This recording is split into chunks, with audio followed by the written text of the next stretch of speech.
Welcome everyone, welcome to JRS Mantra. I am Rajneesh. आज हम लोग मैकेनिक्स ऑफ मटेरियल का ये पार्ट 2 देखने जा रहे हैं, यूनिट 2 का। यूनिट 2 के पार्ट 1 में हम लोगों ने 3 क्वेश्चन को किया था। क्वेश्चन नंबर 1, 2 और 3 ऑलरेडी हो चुका है। अगर नहीं है तो आप यहाँ से स्क्रीनशॉट भी ले सकते हो और इसका PDF है वो आपको सेंड कर दिया जाएगा व्हाट्सअप ग्रुप में, ठीक है। इसके बाद देखो क्वेश्चन नंबर 3 तक हो चुका था पार्ट 1 में। क्वेश्चन नंबर 4 है, इसको हम लोग सॉल्व करने जा रहे हैं। सर ये आप किस तरह का क्वेश्चन करवा रहे हैं? हम बोल रहे हैं कि ये अगर क्वेश्चन आएगा तो इसी के इर्द गिर्द आने वाला है। 6 क्वेश्चन को हम गेस किए, उम्मीद कर रहे हैं यहाँ से 2 क्वेश्चन आ जाना चाहिए। इसी तरह का क्वेश्चन आएगा मैकेनिक्स ऑफ मटेरियल में। इसी तरह से 4 क्वेश्चन हम आपको करवा देंगे SFD BMD में। उसी 4 क्वेश्चन के इर्द गिर्द आपको आने जा रहा है SFD और BMD से क्वेश्चन, ठीक है। इसके बाद हम शियर स्ट्रेस पे चले जाएंगे और कॉलम पे भी आ जाएंगे, ठीक है। तो हर टॉपिक से आपको 4 से 6 क्वेश्चन को गेस करेंगे।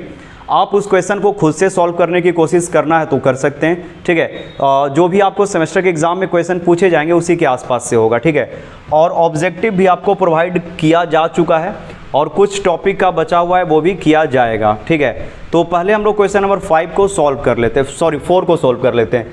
3 तक तो हो चुका है। पहले इस क्वेश्चन को आप समझ लो, ठीक है। अच्छा, क्वेश्चन को यहीं पे हम रीड कर देते हैं PPT में, उसके बाद इसको हम सॉल्व करेंगे। देखो क्वेश्चन नंबर 4 क्या बोल रहा है, इस चीज़ को आप अच्छे से ऑब्जर्व करो। क्वेश्चन नंबर 4 में एक डायग्राम दिया हुआ है और आपको टोटल इलोंग्रेशन पूछ रहा है, ठीक है। क्या क्वेश्चन में गिवन है और क्या पूछ रहा है सर, जरा सा एक्सप्लेन कर दीजिए। देखो क्वेश्चन बोल रहा है कि एक स्टील बार है जिसका एरिया दिया हुआ है 800 mm², इसका एरिया दिया हुआ है। Cross section area is subjected to axial forces as shown in figure. यहाँ पे एक्सियल फोर्स जो है वो लग रहा है, यहाँ पे 50 किलो न्यूटन का फोर्स लग रहा है, 80 किलो न्यूटन, 20 किलो न्यूटन और 10 किलो न्यूटन। इस तरह का क्वेश्चन हम इतना करवा चुके हैं आपको कि कोई प्रॉब्लम या इशू नहीं होना चाहिए। Is subjected to force as shown in the figure, find the total elongation in length of bar if E equal to, यानी मॉडुलस ऑफ इलास्टिसिटी है वो 2 × 10⁵ है। आप इसको थोड़ा करेक्ट कर लेना, 2 × 10⁵ पर mm² है, 105 नहीं 10⁵। अब इसको सॉल्व करना है। हम लोग क्या करेंगे, AB पार्ट का इलोंग्रेशन देखेंगे। पहले देखेंगे कि ये लेंथ इसका इंक्रीज़ हो रहा है कि डिक्रीज़ हो रहा है। Then we will move to the BC part, इसका हम लोग देखेंगे लेंथ इंक्रीज़ हो रहा है कि डिक्रीज़ हो रहा है। और उसके बाद CD पार्ट का निकाल कर तीनों को जोड़ देंगे। आ गया बात इतना समझ में? तो उससे पहले आपको ये देखना होगा इक्विलिब्रियम का कंडीशन लगाकर कि AB पार्ट में कितना ज़्यादा फोर्सेज आ रहा है। उसके बाद PL/E कर दोगे, AE कर दोगे। देखो छोटू, इसके लिए हम आपको बताए थे कि सबसे पहले जो गिवन सेक्शन है उसको आप ड्रॉ कर लो, ठीक है। जो भी गिवन सेक्शन है उसको ड्रॉ कर लो, ठीक है। चलो मूव कर जाते हैं हम लोग अपने पॉइंट पे। देखो सबसे पहले हम क्या करें, जो गिवन सेक्शन है उसको ड्रॉ कर लिए। यहाँ पे कुछ इस तरह से मेंबर है जिसका एरिया है वो 800 mm² है। सॉल्यूशन निकाल रहे हैं बाबू, सॉल्यूशन निकाल रहे हैं। तो देखो एरिया है, क्रॉस सेक्शन एरिया है वो 800 mm² है। Cross section area 800 mm²। अच्छा, L1, L2 और L3 लेंथ है।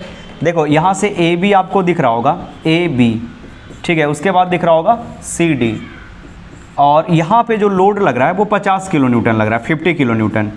और यहाँ पे जो लोड लग रहा है वो 80 किलो न्यूटन लग रहा है, ठीक है। और इधर जो लोड लग रहा है वो 20 किलो न्यूटन लग रहा है, ठीक है। और इस तरफ एक लोड लग रहा है वो 10 किलो न्यूटन लग रहा है। लेंथ भी लिखना ज़रूरी है, 1.5 मीटर, 3 मीटर और 1.5 मीटर, ठीक है। सबसे पहले हम लोग AB पार्ट को ऑब्जर्व करेंगे। हम लोग जब AB पार्ट को ऑब्जर्व करते हैं तो अच्छे से देखो AB पार्ट में अगर इधर 50 किलो न्यूटन का लोड लग रहा है, can you tell me if you want to keep this body in equilibrium, तो इधर कितना लोड लगना चाहिए? तो सर 50 किलो न्यूटन का लोड उस तरफ, उस डायरेक्शन में लगना चाहिए। अगर इसके बीच वाले सेक्शन के इधर अगर 50 लग रहा है तो उधर भी 50 लग रहा है क्या? देख लो ऑब्जर्व करके। तो सर उधर वाले सेक्शन पे देखिए 80 लग रहा है इधर से, ठीक है, 20 लग रहा है इधर से और 10 लग रहा है इधर से। तो टोटल जो होगा 80 - 20 - 10 यानी 50 होगा। और इसका जो डायरेक्शन होगा वो इस तरफ होगा, 50 आ भी गया। 80 लग रहा है, 20 लग रहा है और 10 लग रहा है, 80, 20 और 10 लग रहा है। आ गया इतना बात समझ में? अच्छा, उसी तरह से देखो जब तुम BC वाले पार्ट पे आ जाते हो, when you move to the part BC, BC वाले पार्ट पे अगर अच्छे से ऑब्जर्व करो, अब आपको क्या करना है, ये जो छोटा मोटा चीज़ दिया हुआ है इसको आपको इरेज कर लेना है। ये जो बीच में दिया हुआ है इसको हम लाइन को इरेज कर लिए। अच्छा यहाँ पे बताओ, अब ये सेक्शन को हम लोग देखना चाह रहे हैं, यहाँ पे सेक्शन को देख रहे हैं, बताओ इधर कितना फोर्स लग रहा है, इस तरफ कितना फोर्स लग रहा है। तो सर सेक्शन के इस तरफ लग रहा है 50 और 80, यानी नेट इस पे 30 का फोर्स इधर लग रहा है या नहीं? तो बोलोगे हाँ सर। अरे देखो ना, इधर इस सेक्शन को 80 से दबाया जा रहा है, 50 से खींचा जा रहा है, 80 से दबाया जा रहा है, 50 से खींचा जा रहा है, तो नेट इस पे 30 लगेगा। और जब इक्विलिब्रियम में रखना है तो ऑटोमेटिकली इधर से लगा दो, कुछ सोचना ही नहीं है, देखोगे तो तुमको 30 आ जाएगा ऑटोमेटिकली। जब इसको इक्विलिब्रियम में रखोगे तो दोनों अपोजिट और इक्वल डायरेक्शन में फोर्स होना चाहिए। अच्छा नहीं बिलीव है तो देख लो इधर, अगर हम लोग इधर से ऑब्जर्व करते हैं, इधर वाले पार्ट पे ऑब्जर्व करते हैं तो 10 लग रहा है और 20 लग रहा है, दोनों को जोड़ दोगे 30 लगेगा। अरे नहीं हो गया। अब हम लोग जब CD वाले पार्ट में मूव कर जाते हैं, when we move to the part CD वाले पार्ट, देखो कितना आसानी से क्वेश्चन बनते जा रहा है, ठीक है, कहीं पे कोई फ्रिक्शन नहीं है, कोई रुकावट नहीं है। अगर CD वाले पार्ट में मूव करते हैं तो देखो CD वाले पार्ट में, अरे इधर से कितना लग रहा है, 10 लग रहा है, तो इधर से भी कितना लगेगा, 10 लगेगा, 10 किलो न्यूटन लगेगा। और 10 किलो न्यूटन कैसा होगा, कंप्रेसिव। और नहीं है तो देख लो इस सेक्शन के इधर देखो कितना लग रहा है, 80 माइनस 50 कितना हो गया, 30, 30 माइनस 20 10 हो जाएगा ऐसा। अब इसके बाद आपको क्या करना है, PL/AE लगा देना है, ठीक है। 4AB देखो यहाँ पे टोटल जो डिफ्लेक्शन है, ये तो टेंशन है तो पॉजिटिव, निगेटिव और निगेटिव होगा। तो यहाँ से देखो टोटल लिख देते हैं, टोटल जो डिफॉर्मेशन है, डिफॉर्मेशन ये पहला में क्या होगा सर, तो PL/A इंटू E, और दूसरा क्या हो जाएगा, माइनस में हो जाएगा, PL/AE निगेटिव होगा, और तीसरा भी निगेटिव होगा। क्यों निगेटिव, बिकॉज कंप्रेस हो रहा है, AE हो जाएगा, ऐसा होगा। तो आप अलग अलग भी लिखकर जोड़ सकते हो, अगर ऐसे नहीं करना है, थोड़ा लंबा लिखना है तो आप ऐसे भी लिख सकते हो कि 4AB के लिए, लेकिन ये वाला डायग्राम बनाना जरूरी है, इसको ड्रॉ करोगे। तो AB के लिए देखते हैं, तो जो डेल्टा L का वैल्यू होगा वो PL/AE हो जाएगा। P का वैल्यू कितना है सर, तो 50, L का वैल्यू कितना है, 50 इंटू 10⁻³ कर दे क्या, हाँ तो 50 इंटू 10⁻³ कर दीजिए। L का वैल्यू 1.5 इंटू 10⁻³ कर दे क्या, mm में हो गया, ठीक है, यानी 1000 कर देते हैं, मिलीमीटर में हो गया। A का वैल्यू 8000 दिया हुआ है क्वेश्चन में, देख लेते हैं एक बार, वेरीफाई कर लेते हैं। हाँ 8000 नहीं 800 दिया हुआ है, इसीलिए बोले वेरीफाई कर लेते हैं, 800 दिया हुआ है। और E का वैल्यू कितना दिया हुआ है, 2 इंटू 10⁵, हाँ तो 2 इंटू 10⁵, जिसको आपको करेक्ट करने के लिए बोले थे, 2 इंटू 10⁵। तो यहाँ से आप कैलकुलेटर की मदद से कैलकुलेशन करो और ये पॉजिटिव में आएगा इसका वैल्यू, ठीक है। The value is coming positive, जो वैल्यू आएगा वो पॉजिटिव आएगा, ठीक है। देख लेते हैं कितना होगा, तो 10, 3 और 3 6, 5 और 1 6, 1 0 और चला गया, तो बचेगा कितना, 5 गुने 1.5, 5 गुने 1.5 डिवाइडेड बाई 8 बाई 2, ये वैल्यू आ रहा है 0.468 mm, ठीक है, इतना आ गया। चलो इसको पॉज करके नोट करना है, नोट कर लो, इसको इरेज कर देते हैं, ये वैल्यू आप याद रखना। या नेक्स्ट हम लोग मूव कर जाते हैं, ठीक है। अब आ जाते हैं 4BC पार्ट, ये पॉजिटिव होगा। 4BC पार्ट, BC के लिए देख लेते हैं, BC के लिए तो डेल्टा L का वैल्यू होगा वो निगेटिव हो जाएगा, बिकॉज कंप्रेसिव लोड लग रहा है। PL है वो 3 मीटर है, PL/AE 800 इंटू 2 इंटू 10⁵। तो देखो 3 और 3 6, 5 और 1 6, 1 7 कैंसिल आउट हो गया, 9/16, 9/16, 9/16 विथ निगेटिव साइन, माइनस के साथ रहेगा, तो ये वैल्यू आ रहा माइनस 0.562 mm नेगेटिव में। अब हम लोग देख लेते हैं 4CD पार्ट, 4CD पार्ट के लिए देख लेते हैं।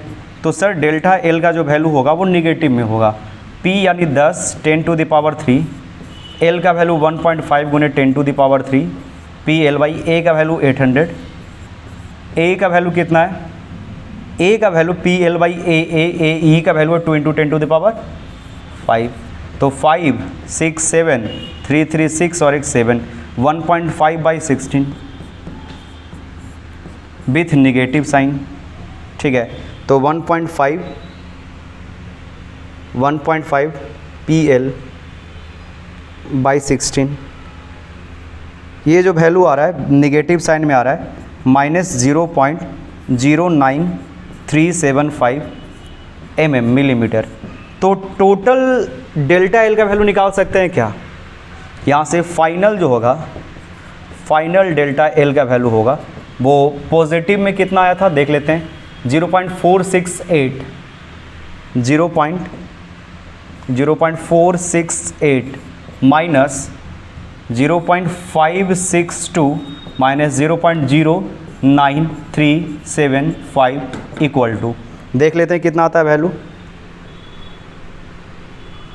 562 minus 0.468 and this value is 0.187 minus 0.187 millimetre, minus 0.187 millimetre, इतना वैल्यू आ गया। देख लो, इसको मिला लो, ठीक है। तो फर्स्ट क्वेश्चन सॉल्व हो गया, यानी क्वेश्चन नंबर 4 सॉल्व हो गया।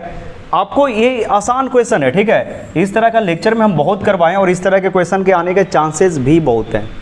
चलो इसके बाद नेक्स्ट क्वेश्चन क्या बोल रहे थे सर आप, उसको भी बताते चलिए। क्वेश्चन नंबर देखो 4 के बाद 5 है।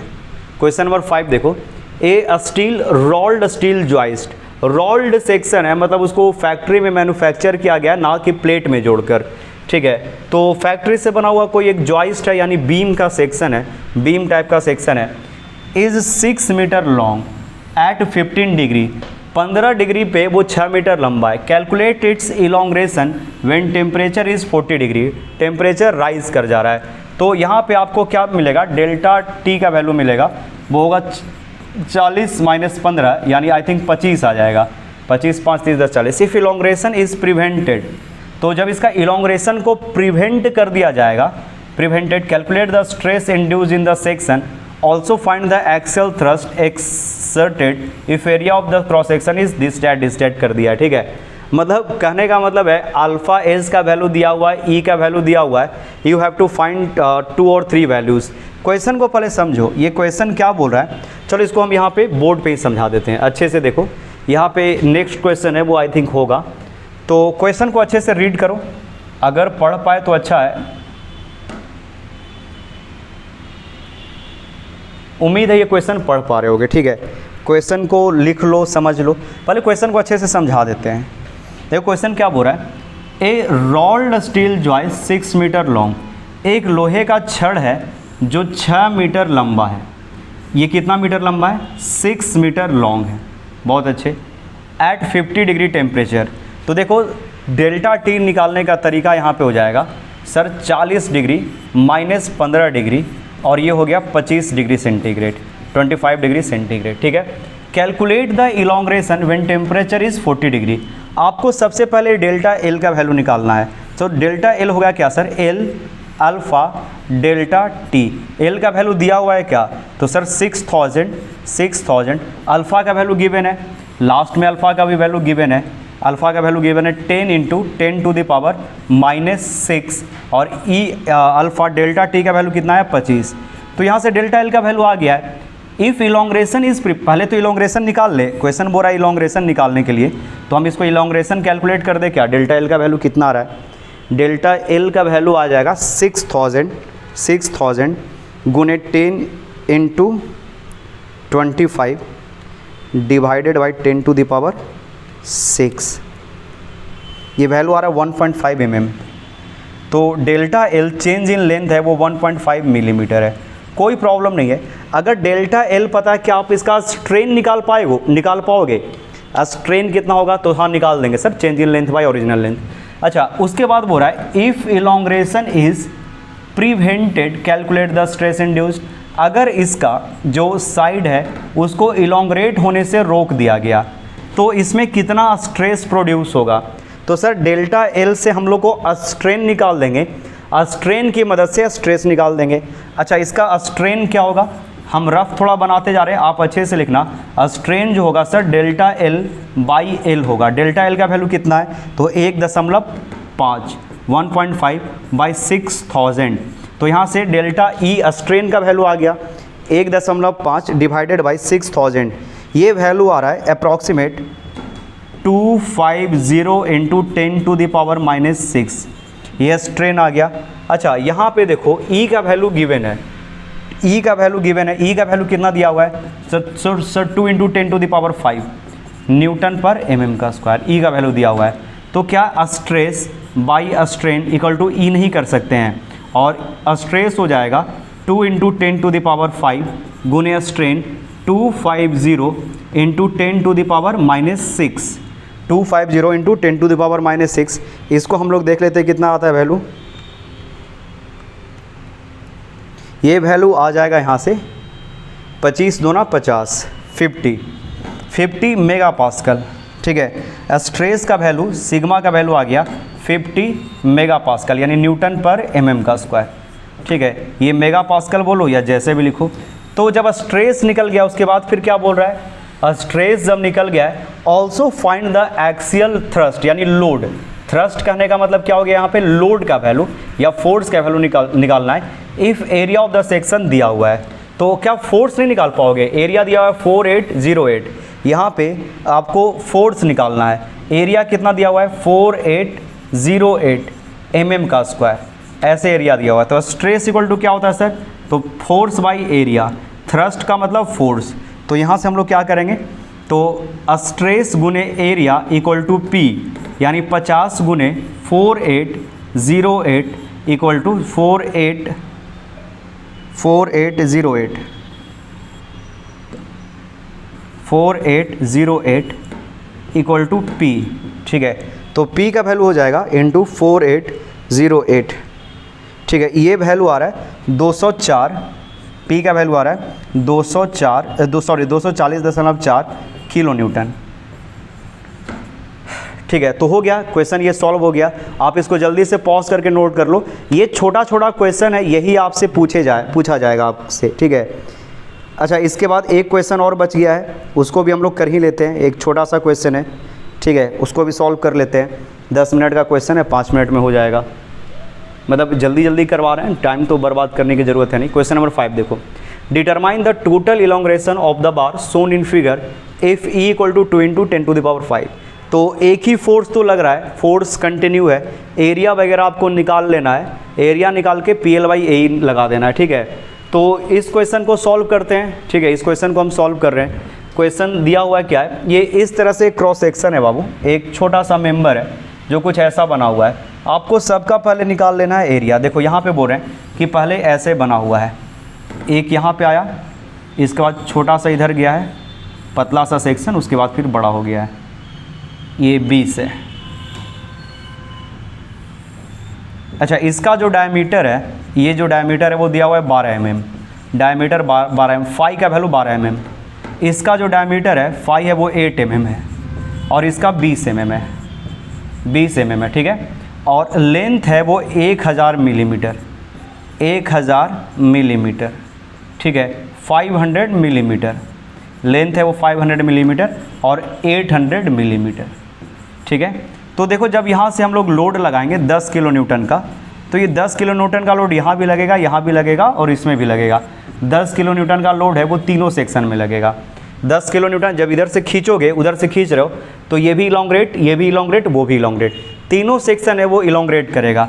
A, B, C, D पूरा का पूरा जो सेक्शन है वो इलोंग्रेट करेगा। ठीक है, तो पहले देखो यहाँ पे एरिया जो है 4 लिखना, एरिया फॉर AB, यानी एरिया AB का कितना होगा ये हम निकालना चाह रहे हैं। AB का एरिया हो जाएगा सर पाई/4 इंटू फाई का स्क्वायर, यानी 12 का स्क्वायर। ठीक है, अगर शॉर्ट में हम लोग देखें डेल्टा एल का वैल्यू अगर हम लोग निकाल लें, शॉर्ट में हम यहाँ पे लिख देते हैं, आप थोड़ा मतलब लंबा करके लिख लेना। डेल्टा एल का वैल्यू होगा वो delta L1 plus delta L2 plus delta L3 के बराबर होगा। सर इसका जो डेल्टा L1 है वो क्या हो जाएगा, तो P L1 A1 E plus P तो बराबर है L2 into area A1 A2 by E plus P L3 by A3 into E, ऐसा होगा। तीनों का हम लोग इलोंग्रेशन होगा।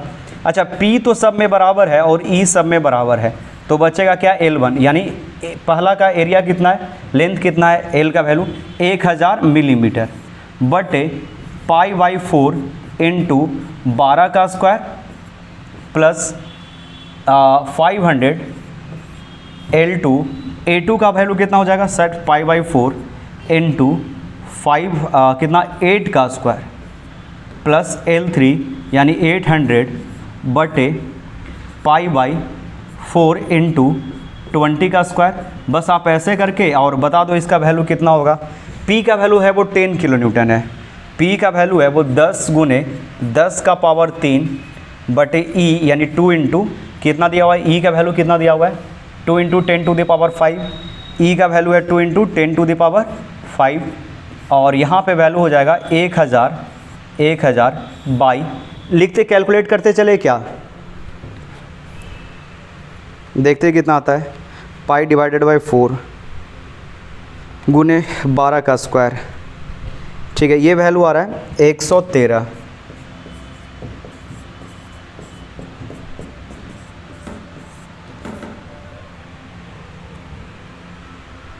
अच्छा, इसको कैलकुलेट ही कर दें,